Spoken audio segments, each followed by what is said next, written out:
This is a fan-generated show. If you'd like to support us, please go to jamieglazov.com.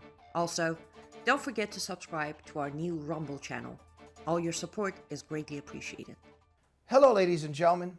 I'm thrilled to announce the release of my new book, Obama's True Legacy: How He Transformed America. There's a reason why Mike Huckabee calls it a ferocious and chilling read. Order it now at Amazon.com or at FrontPageMag.com. Good evening. Welcome to the Glazov Gang. Tonight, another fantastic program with another fantastic guest. Ladies and gentlemen, please remember we're a fan-generated program. We are still shadow banned and persecuted by the deep state in about 1 million ways. So please go to our YouTube and Rumble channels and subscribe there. Press instant notifications. Go to jamieglazov.com and subscribe to our newsletter. If you're in a giving mood, press the donate button. Follow us at Jamie Glazov on X, Facebook, and Instagram. Most importantly, support and follow the great and wonderful Annie Cyrus at liveuptofreedom.com. What a privilege and honor to have with us this evening former Congressman Louie Gohmert. He is now a senior fellow at the David Horowitz Freedom Center.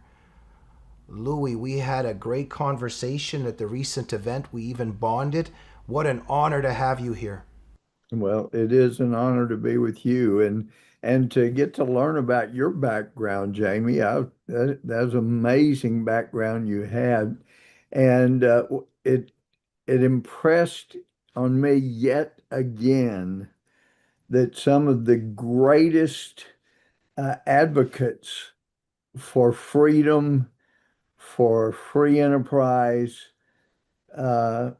really for liberty, are people that started out in communist nations. Well, thank you, Louie. And the producer of this show, Annie, is a former child bride from Iran who escaped the clutches and barbarity of Sharia law. And so Annie comes from the Islamic nightmare, I come from the communist nightmare, and we love you because throughout your life you've been standing up for the victims of totalitarianism, and it's an honor to have you. Louie, I was especially very passionately, with so much heartfelt love years back, watching you and Michelle Bachmann fighting that fight against the Muslim Brotherhood back in the day, and I want to get to that. But before we do, let's just talk about you a little bit. I don't think that my introduction suffices. Tell us about why you're such a great person and all the things that you're doing. Well, if I were still a district judge, I would have to sustain objection that is not supported by the evidence so far in the case that I'm a great person. But anyway, now I grew up in Mount Pleasant, Texas. I had 2 wonderful parents. I was the second of 4 kids, had an older sister, and anyway, just model American town, and I had great teachers. There wasn't anything really but public school. There was one little Episcopal private school for early years, but anyway, it was a great education. And my mother was an 8th grade English teacher. I say 8th grade. When you live with an English teacher, it's not just 8th grade. She harasses you your whole life, or her whole life. Yeah, it never goes away. So when you come home from a 2-a-day workout football and you say, "Oh, I'm exhausted. I'm going to go lay down." She says, "Oh, what are you going to go lay?" I'm going to go lie down. Are you happy? Okay, I'm just going to go lie down. No, it was always something. But anyway, and then and actually, I was very quiet for the first 6 grades. And in fact, in the 3rd grade, my 3rd grade teacher, I was making mostly A's and some B's. And my third grade teacher told my mother that she didn't think I was hearing very well at all. So they took me to Longview, Texas, to a good Baylor doctor we'd never met before, but had heard about. And he checked my hearing and said his eardrums are not moving at all. I can't believe he's hearing anything. So anyway, a lot of work later. I'm hearing, I'm doing great, start making straight A's, except for a C I got in writing because it was in fifth grade. It was completely subjective. It was grossly unfair, but you learn, subjective calls by the referee. What can you do? Objective, yeah, I was making A's, but in that 1 6 weeks, she's to me. But anyway, but I was very small for my age, and so I got picked on a lot, got bullied a lot. And that fifth grade teacher actually took up for bullies most of the time. And, you learn to survive and get by. But in eighth grade, I came home with my schedule and I said, Mother, you could have done something about this. I've got you for my English teacher. And she said, I wanted you to have the best and I'm it. And I knew she was, but not to have your mother in public school. So that was really a rough year. But I found out pretty quickly if I said, hey, mom, hey, mama, mama, mama, mama, then I could have everybody laughing in no time. Or if I said, hey, Mrs. Gohmert, Mrs. Gohmert, then everybody would start cracking up. So I thought, well, this is kind of fun. And so I got to popping off a lot. But the hardest licks I ever got was in the ninth grade. We had a guy who was sat at the back of the class, and he wanted to be like Fonzie from Happy Days. He wore the leather jacket, had the motorcycle, and some days he would be back there cutting off the filters off his cigarettes.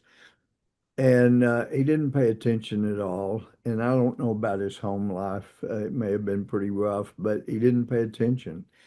And so the English teacher, Mr. Ellis, was furious because he'd made like a 10 on a test paper diagramming sentences, which we did back in those days. And I was an A student. And anyway, Mr. Ellis was trying, he put a sentence like the cotton was picked, something like that. And he was trying to get him, he says, what is cotton? He's trying to get him to say it's the subject, it's a noun, and he said, I don't know, the verb, no, no, no. Mr. Ellis was yelling, no, what is it? I don't, adjective, no, no. And finally, Mr. Ellis screamed, it's a noun. It's a noun. Cotton can never be anything but a noun. And I said, Mr. Ellis, I don't cotton to you talking to us like that.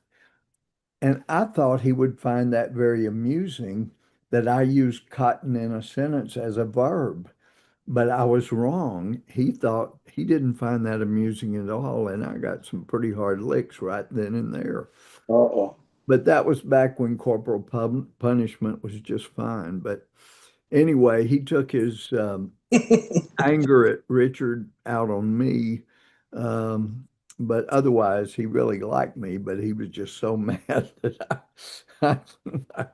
I pointed out that he wasn't accurate in saying cotton can never be anything but a noun. So, Louie, if you don't mind, I just want to interrupt for a second because we have to, not that this isn't fascinating, we just have to move on to. Yeah, I'm getting into the weeds. No, but My background, Just a I'm second. giving you, yeah. I How I don't got to where I was, how I got my sense of humor. So the eighth grade really is where a lot of that started. okay, now I don't mean to scare you, but we have private investigators that look into our guests several weeks before the show, and we have discovered, You don't read Wikipedia and rely on that. no, we have some people that come into the hometown and they snoop around, and we have discovered that your mom wanted you to be a doctor. Is that true? That's true. That's true. She really did. And in fact, she kept goading doctors there, particularly Dr. McKellar, every time he saw me. You know, Louis, you'd be a good doctor, and I can help you get into Baylor Medical School. I'm on the board. You're a great student. We can make this happen. Yeah, and so she was disappointed that I didn't go the med school route, but I felt like I was supposed to be a lawyer. And, even back then, I was praying about these things, trying to figure it out. But you would have been a great doctor, I think. Well, I enjoyed it. And when I've been as an adult, allowed, as a judge, they allowed us a couple of times to be interns with doctors. And I got to stand there right beside heart surgeons that were doing, heart surgeries. They'd have the release from the patient. And I'd be standing there going, wait, what are you doing with pericardial sac? Aren't you going to save that? I mean, don't you put that back and fill it with fluid and sew it up? And no, Louis, we can't use it after we remove it. But anyway, they didn't mind my questions the whole time through the surgery, but then they were really fascinating surgeries. I would have enjoyed being a doctor, but I didn't feel like that was my calling. Well, Louis, you did become somewhat of a doctor in terms of a doctor for the spiritual illness of our civilization and in the world. And I think this would be a good lead into our serious discussion this evening. Not that what you've been saying is not serious, but there's definitely some kind of cosmic battle going on. There's a spiritual war going on between good and evil. And some of our private investigators also discovered that you are a deacon and also teach Sunday school. Is that correct? Well, I had been a deacon and was invited to be a deacon back of my Baptist church back in 1986. But during my years as a judge, it ran into some issues that made it seem inappropriate for me to be a judge and also in the deacon body. So I went on the inactive list. But I continued to teach Sunday school into my years in Congress. But then I was asked to preach so many places that I ended up giving up the Sunday school class. So I'm not currently teaching Sunday school, but I did for decades. So yeah, that's gone on.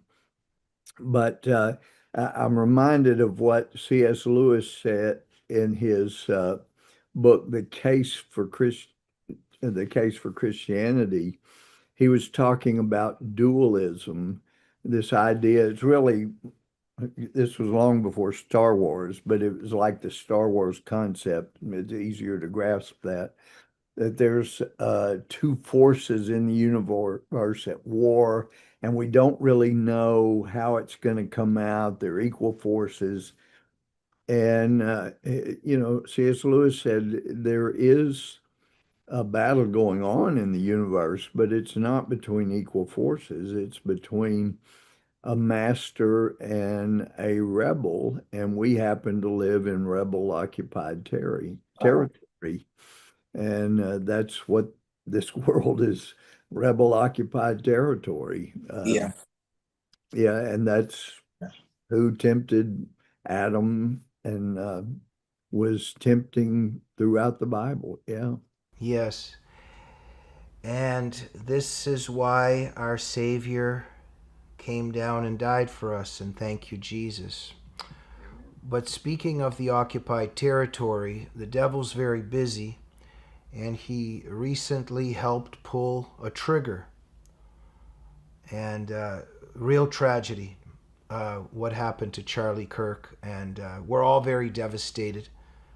A great man that stood for many great things, and what an enemy to the left he was, because the campuses are where they brainwash their soldiers.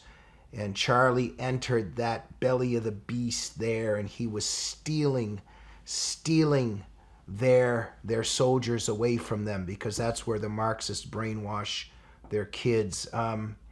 There's a lot to say here, but let me hand it over to you in terms of the tragic. Yeah, let me touch on that. Yeah. And Charlie was a friend, and he had told me, that he had followed me for years, and I'd known him for nearly a decade. But in the tribute he did for David Horowitz, he did one online, and then he came to the little memorial for David. Um, and David was, not, he was 85, I guess, when he passed. But, and David, actually, Charlie and I had had a number of conversations about David, and and I talked to David more than once about. I'm going, David, this last book you have, what is it, America Betrayed? I'm going, man, you lay out basically how can you claim to be um, anything but a believer in God with the things you say in this book? And he said, well, I don't know what they're just. I'm going, David, read your own book, for heaven's sake. Read page 20 and 21. And I pointed those things out to Charlie 3 or 4 months ago. And anyway, um, so Charlie was an amazing guy, but he he gave tribute to David and said David brought him in to one of the big events he was having, 1,000 or so major donors, and had Charlie speak. And like most people that have major donors at an event, they're very protective. They don't want you to get to know their donors because they don't want their big donors pulled off in different directions. Yeah. David Horowitz was exactly the opposite, and it wasn't just Charlie. He did this with so many others. But he took him around and he introduced him to major donors and said, "This is somebody we need to help. He's got a great future." And Charlie attributed, that he didn't believe he could have got Turning Point going without all the help he had gotten from David Horowitz. And so he paid quite a tribute to David. And David, he also set the example, David did, for going into college campuses and just taking on anybody that wanted to debate. And David was a master because he was so brilliant. And Charlie learned a lot of that, and he had the love that Christians are supposed to have. He didn't ever want to shoot anybody or hurt anybody. He wanted to be able to sit down and discuss things and debate things and hopefully be able to convince them of his positions. So anyway, having known Charlie all these years, it just made it all the more tragic for me personally. Um, and I'd missed, I hadn't been on Fox News in a number of years. Apparently, I after I don't know, Lachlan Murdoch, Paul Ryan, whoever it is, but I used to be on all the time. And there's so many people I love at Fox News. They've been wonderful friends over the years, but just hadn't been on in years. And Charlie ended up not being on much in recent years, even though he loved the people there and had so many friends there. So I was glad to see, though, that this summer, particularly, they were having him on more. It was a good thing, but it just showed Charlie's persistence in being gracious and being kind ended up paying off uh, until he was shot. And we've seen all the venom that has accompanied that. It wasn't just that one shot.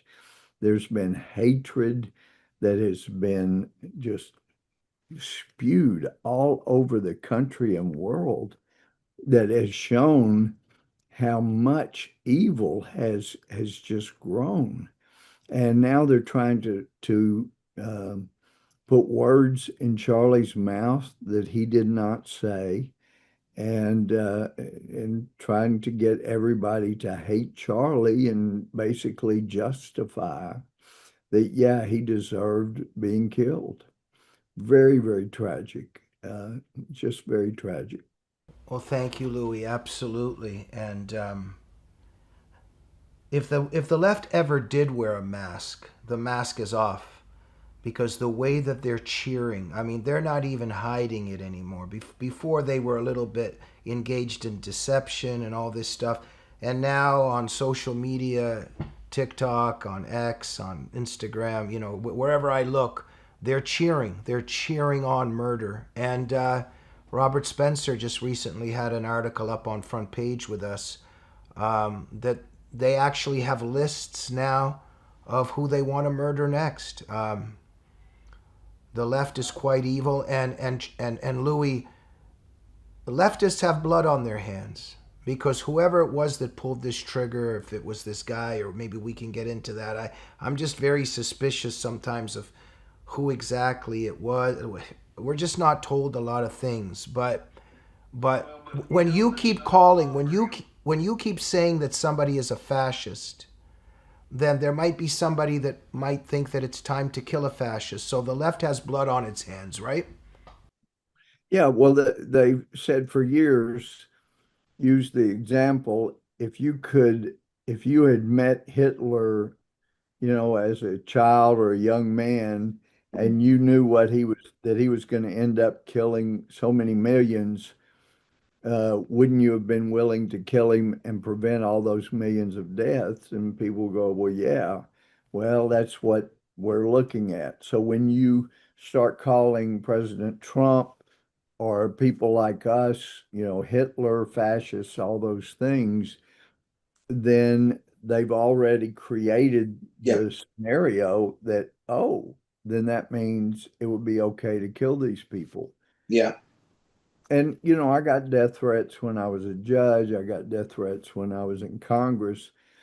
But this is a lot more serious. And you got places like the Southern Poverty Law Center that has just spewed hate all over the country. And they tag people with labels so that it makes it okay to hate these people and hate these groups, and inspire people and inspire groups to go try to kill them, like happened with the Family Research Council.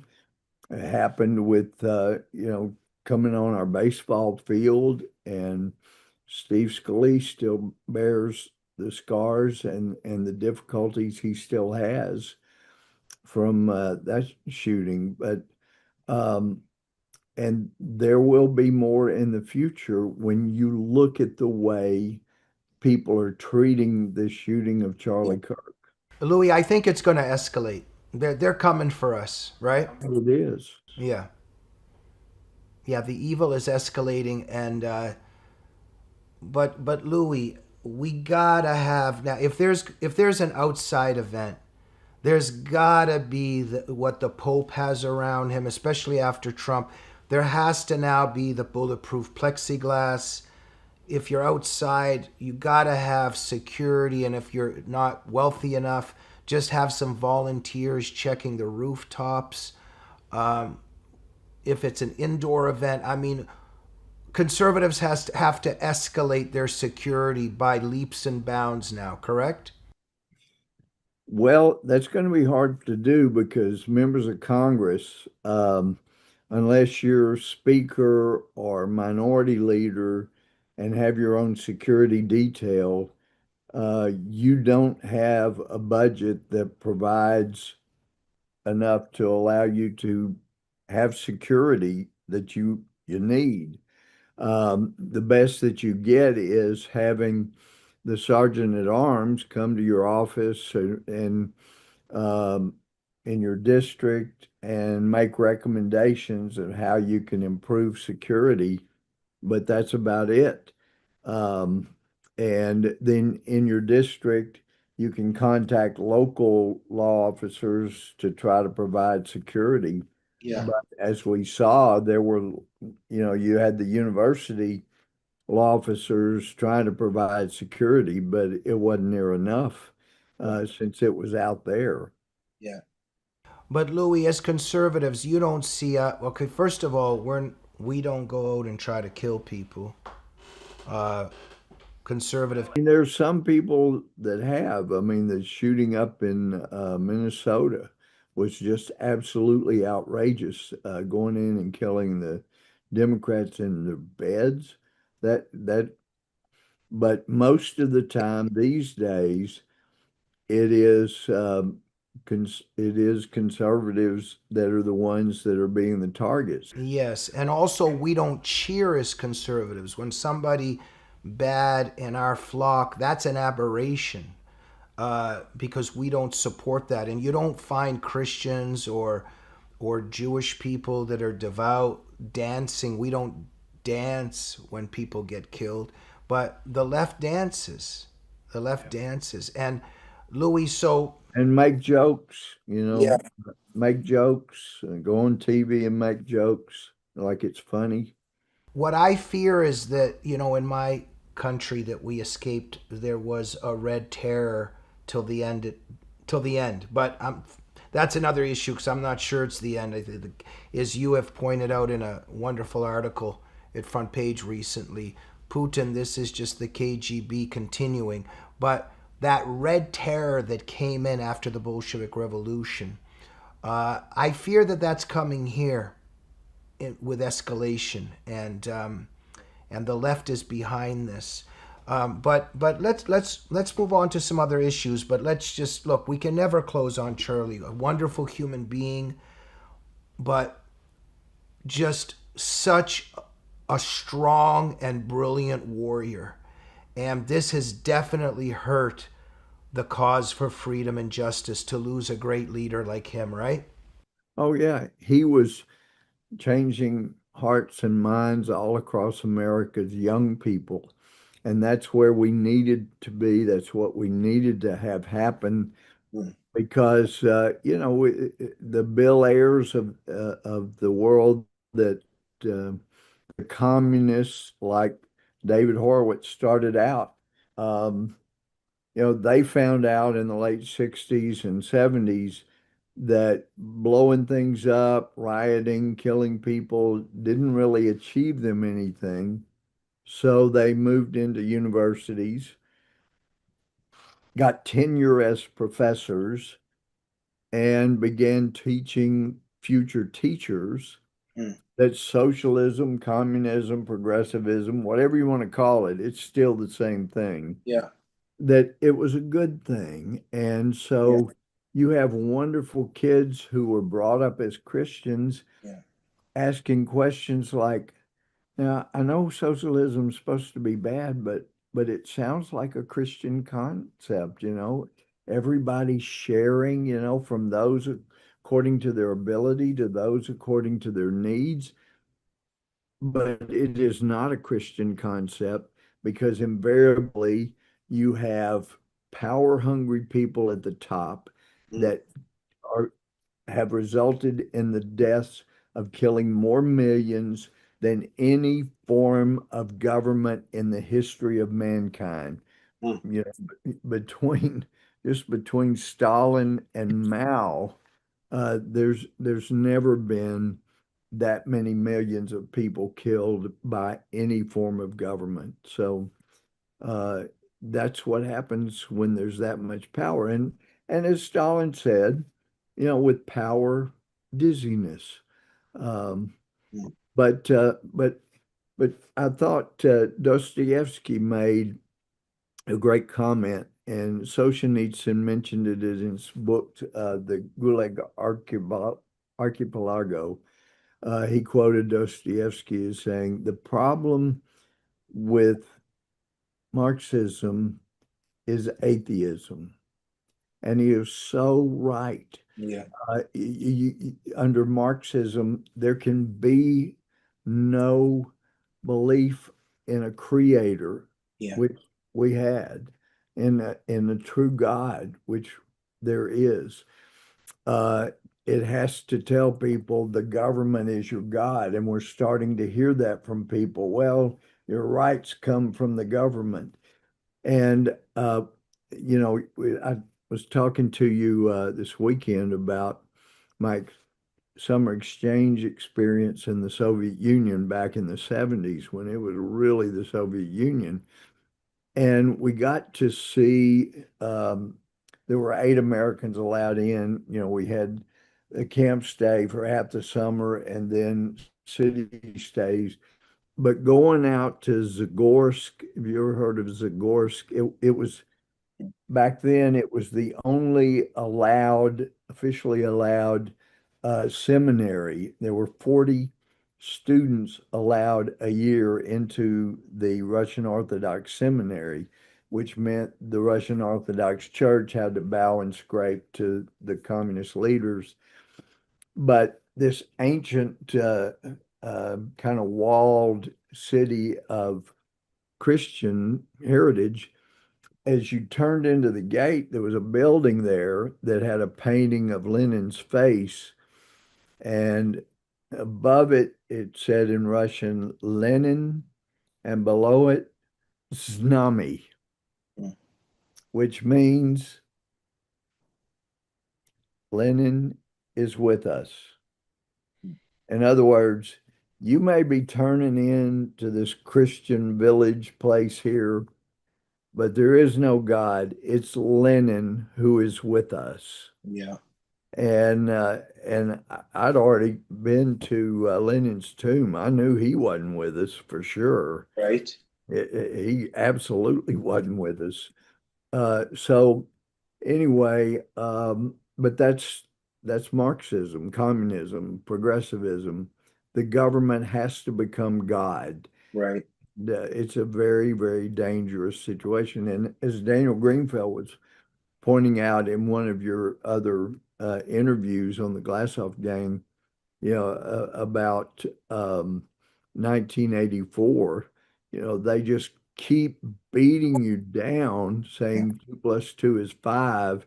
You have to not only admit 2 + 2 is 5, you have to actually convince them that you really and truly do believe that Yeah. before they let you go or kill you.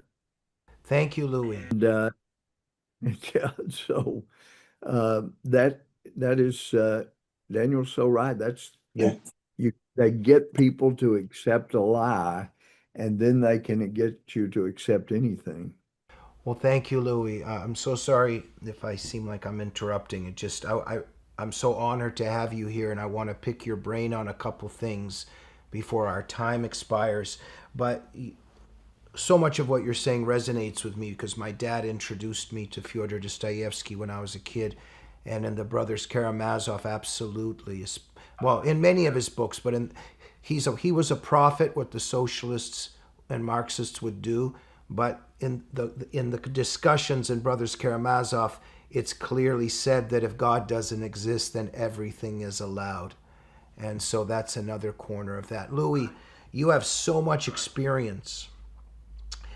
Tell us, please, a little bit. I've always been very interested in that whole Huma Abedin, Anthony Weiner business.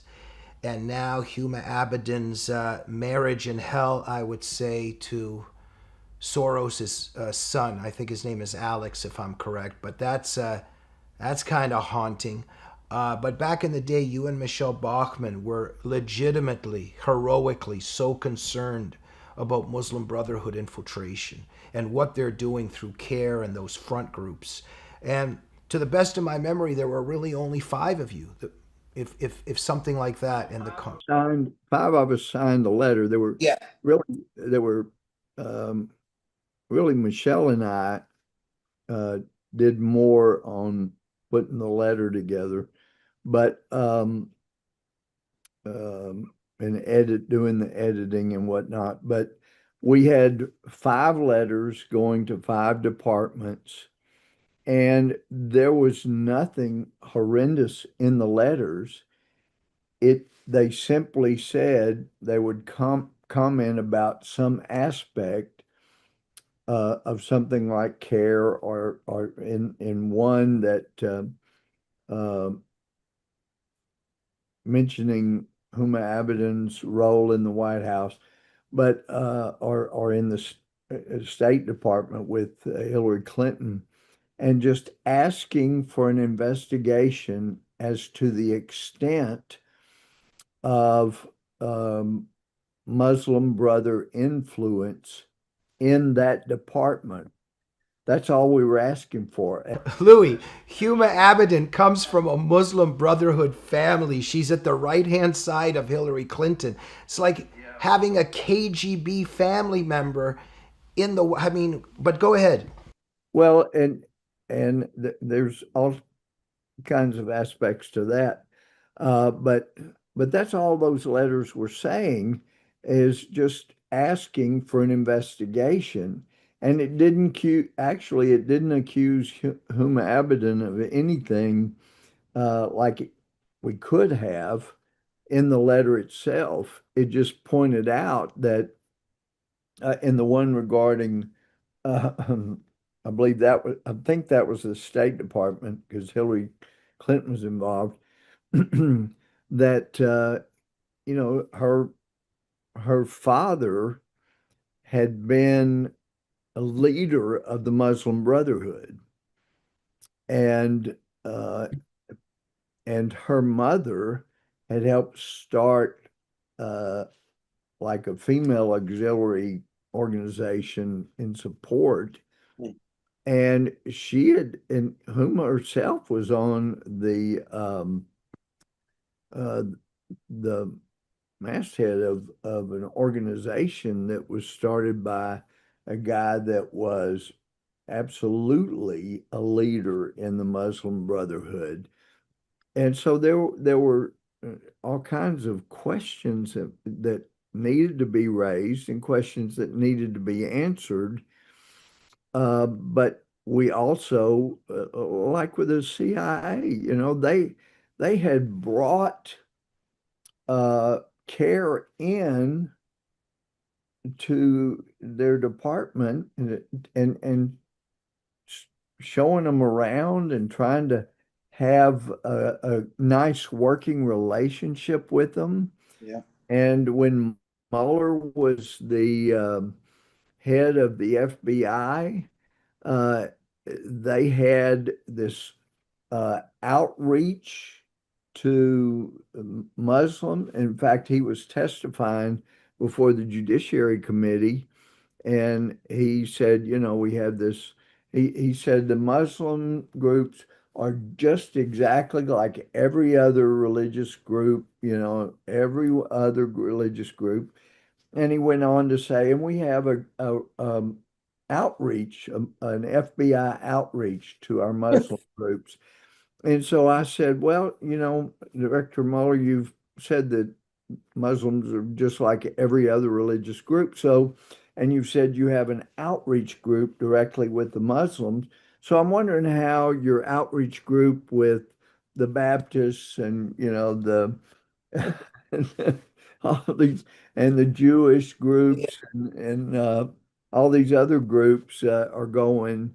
And he started stammering around because there was no other outreach group except to the Muslims. Yeah. And so they weren't like any other group. But CARE, and I was so proud of Marco Rubio. He's recognized that the Muslim Brotherhood needed to be declared a terrorist group. So, well, Louie, thank you so much for your activism and your pressure on this. What a disaster in our country that only 5 people in the Congress signed that letter out of how many hundreds? But Annie Cyrus is 35 in the House, and we tried to get a lot of people to sign, but people were afraid. And then Mike Rogers was chair of the Intelligence Committee. He and Boehner demanded that Michelle do an apology, and if she didn't do an apology, they were going to throw her off the Intelligence Committee. It's just a disaster. Louie, just because I wish we could have you on for 3-4 hours. Our wonderful Annie Cyrus is an expert, and this is her issue, the infiltration. Well, she has many issues that she's devoted to in terms of human rights, but she follows very closely the infiltration of our civilization and society by Islam, by Muslim Brotherhood, and by their front groups. You're a hero of hers, if I may speak for her. Annie, what do you think of our discussion so far, and especially what we just touched on in terms of Huma Abedin and what Louie so courageously was doing? Well, first of all, thank you for including me in this discussion. And I know we're out of time, so I'm going to try to make this short and talk as fast as I can. Mr. Gohmert, it is, I don't use these terms every day or easily, but it is such an honor to just sit here and listen to you. As I came to America about 24 years ago, and while I was still trying to master the language and understand English, I came to know you. You were the first name of politicians I ever learned, and that was because of your stand against the infiltration of our country by Muslim Brotherhood. And so thank you for all of your sacrifices for our beautiful nation, but specifically for that stand. I will always appreciate your bravery.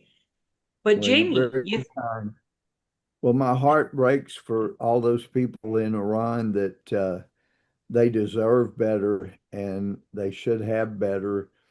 And of course, when President George H.W. Bush was president, he gave indications that he didn't come right out and say, we'll give you military support, but that if you rebel, then, we'll be with you. But it was meant we'll be with you in spirit. And there were a lot of people that rebelled and they paid, with the ultimate sacrifice. But I've been in northern Iraq and met with people that were going, if America could just give us a little, and these were Iranian dissidents who were saying, if America could just give us a little support, we could get our country back in Iran. And we were not able to get our country in a position willing to help the people get rid of the horrendous leader. And I go back to President Carter's naivety in saying and welcoming, as I'm sure you're aware, he welcomed Ayatollah Khomeini back and he literally said, as a man of peace. Well, and he opened a can of worms that has just been horrendous for mankind. Absolutely terrible. But 1 second. But Annie, you had a question. Go ahead, Annie. Well, I wanted, not necessarily a question, because I know we're almost out of time, but I just wanted to say, Jamie, I understand what you're saying, that what a terrible state to be in our country to only have 5 members of Congress to sign that letter. But look at today. We have Epic City being built in Texas by Yasser Qadi, the man who has ties to Hamas, to Muslim Brotherhood, takes money from Shia Iranian Muslims in Texas. And the DOJ dropped all investigations into Epic City. At least there was a time when we had 5 Congress members signing. Today we have none. There is a Sharia-based city being built for Muslims only to prove their Islamic supremacy in America, and no one in Congress is flinching. I just wanted to add that. Louie, this is your home turf, right? Yeah.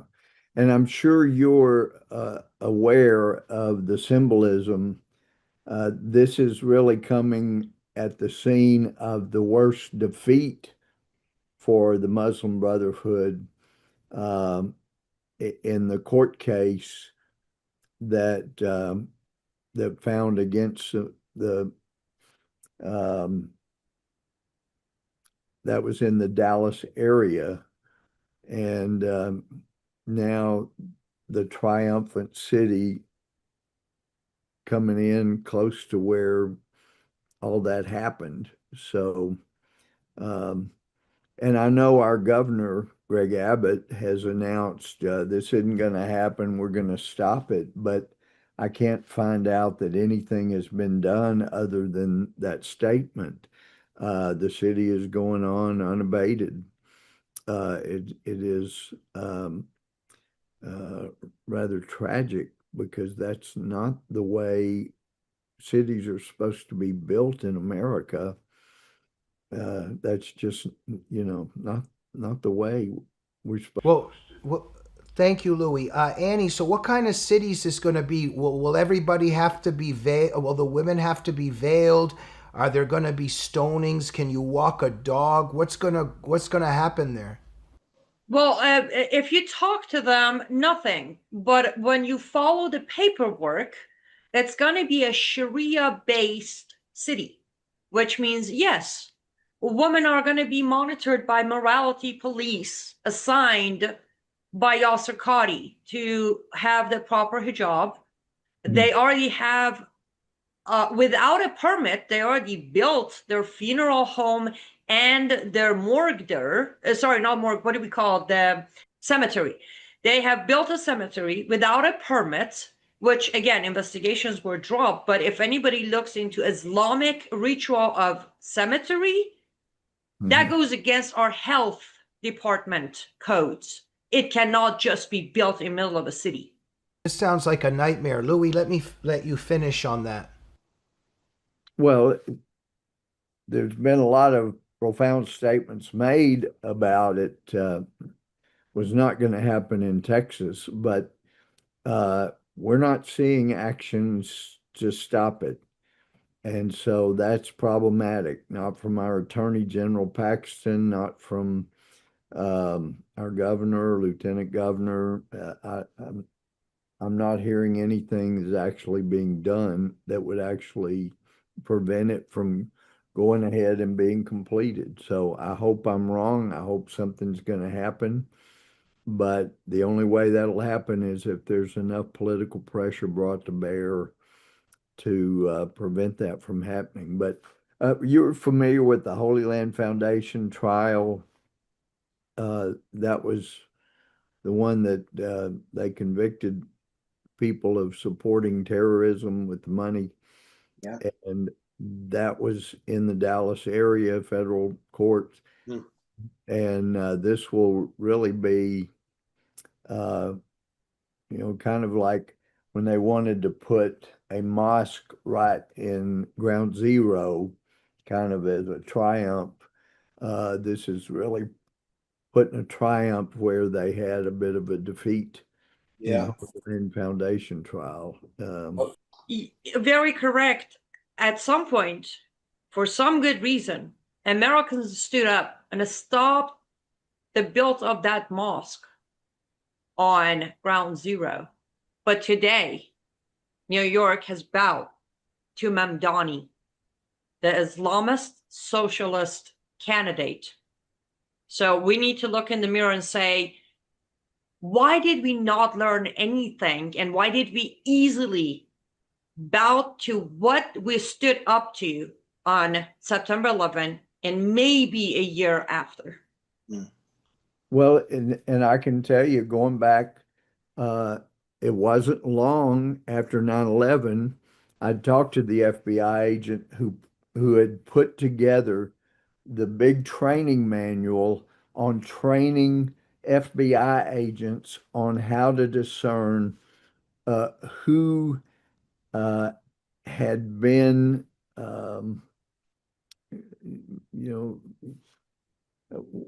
what Islamists had been radicalized because they didn't know. And he put together a manual on doing that. Well, when Mueller came in, he had decided, oh, well, CARE is objecting to that, so we got to get rid of that manual. So they told him, get rid of all the copies. And it was a huge body of work he had spent many, many years building on how to determine when somebody's been radicalized. Mm. And so, anyway, when Mueller was before us after the Boston bombing, I asked him if I said, you guys didn't even go to the mosque where they were, where they went to worship, and actually where they were being radicalized, the Sarnia brothers. And he said, we didn't go to that mosque. And then under his breath, he said, in our outreach program. In our outreach program, you get that? They didn't go to ask about the Sarnia brothers being radicalized. Yeah. It was their outreach program where they go sit down and they have hummus and all this stuff and watch prayer sessions and whatnot. But the fact is, and I said, did you know that that mosque they attended was started by Al-Moody? And then he looked kind of shocked and he said, no, I didn't know that. Well, Al-Moody was a guy who was helping the Clinton administration find good Muslims that could be fit into the military and into slots into the Clinton regime. And anyway, then he was helping the George W. Bush administration and the FBI. They felt like he was a good guy until British MI6 handed over evidence to show that he was funding absolute terrorism. And so he was arrested at Dulles Airport and was serving 24 years in prison for funding terrorism. And this was the guy they thought, and in fact, he stood with President Bush at Ground Zero, as a model of what a moderate Muslim looks like. So when I said that to Mueller, he was shocked. No, I didn't realize Al-Moody started that mosque. Well, it was started by a guy that has been funding terrorism, and you didn't even know that till MI6 gave it to you. Yeah. Thank you so much, Louie. Thank you, Annie, for those profound comments. Stephen Coughlin has written a book called Catastrophic Failure, and that's what we're looking at. And Annie, I think this is only the beginning of the discussion. We need to beg Louie Gohmert to come back, right? Absolutely, yes, please. And can I start the show next time? Absolutely. Louie Gohmert, you are a gentleman and a scholar. And why don't I give you 60 seconds? Tell us what Americans should be thinking about right now. Well, what Americans should be thinking about is the fact that God blessed America. And there were so many miracles that occurred during the revolution that allowed us to have this experiment in self-government. Amen. And we have got to get back to recognizing that fact, that without the grace of God, we don't have the freedom we have. And if people don't wake up and understand that, then that freedom will be lost and it won't be coming back. Thank you, Louie. For all the people that are inspired on the edge of their seat right now, they want to check out your work, they want to see what you're doing, where can they follow you? Definitely they should be going to frontpagemag.com and following your brilliant articles there. Where else? Well, thank you for publishing my articles, and I'll be writing more of those for Front Page. And anyway, at Rep Louie Gohmert is the Twitter. But anyway, I'm doing a lot of traveling and speaking, and Okay. I'm hoping I'm going to get a major publisher to publish my book, and we'll see about that because it discloses a lot of stuff people just do not know, and they need to. Well, make sure to keep protecting yourself too, okay? Well, all right. Yeah, well, I don't have the money for really great security and bubbles and Pope mobiles and things like that. So, yeah, so we'll pray for protection. Well, you're in our prayers, Louie. Thank you for being on the front lines and fighting for truth, for justice, for freedom, and for America. And I speak on behalf of Annie and everybody at the Glazov Gang that we love you. Will you come back and do round 2 with us? I'd love to. Look forward to it. Thank you, Jamie. Thank you, Annie. Fantastic. Thank you. Thank you for joining the Glazov Gang this evening. We'll see you soon. Good night.